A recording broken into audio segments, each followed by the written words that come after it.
আরে এগুলো কি করছিস তুই? মোজার মধ্যে নারকেল তেল কে দেয়? শুধু নারকেল এ তেল মা, না। এ বাবা, এ আবার গ্লিসিরিন দিচ্ছে মোজার ভিতরে। তার মানে কি এটা তুই এখন পরে নিবি? হ্যাঁ, পরে শুয়ে পড়বি? পরে শোবো, কারণ হচ্ছে শীতকাল পড়ছে।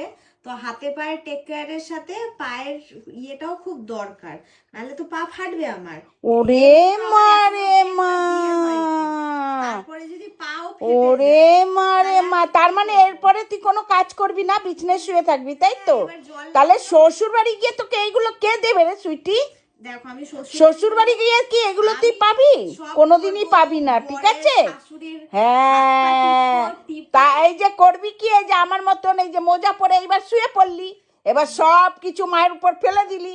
এইটা শ্বশুর বাড়িতে চলবে না, এটা ওখানে চলবে না, ওখানে ওটা করবো না তো, এখানেই চলছে। ওখানে বরের পা টিপবো, এখানেই কাছ চলবে। থেকে তুই আসবে। হ্যাঁ, পা টিপবি? হ্যাঁ, এটা তো তোর থেকে কোনোদিনই আশা করতে পারবে না বর ওরা। কাছ থেকে তার আসবে। থেকে ভালো তুই বলবি বরকে পা টিপে দাও। আমি না, সারাদিন না, ঘুমিয়ে উঠেছি, আমার নিজেরই গা গতর ব্যথা, বর তুই আসবে, এটাই বরের বলবি? পা টিপে দেবো। কোনোদিনই পা যদি টিপবি তুই? আমার মতো ওরকম বর তারপরে পাই। এখনই তো আমাকে বলবি যাও জলটা নিয়ে আসো তো মা একটু।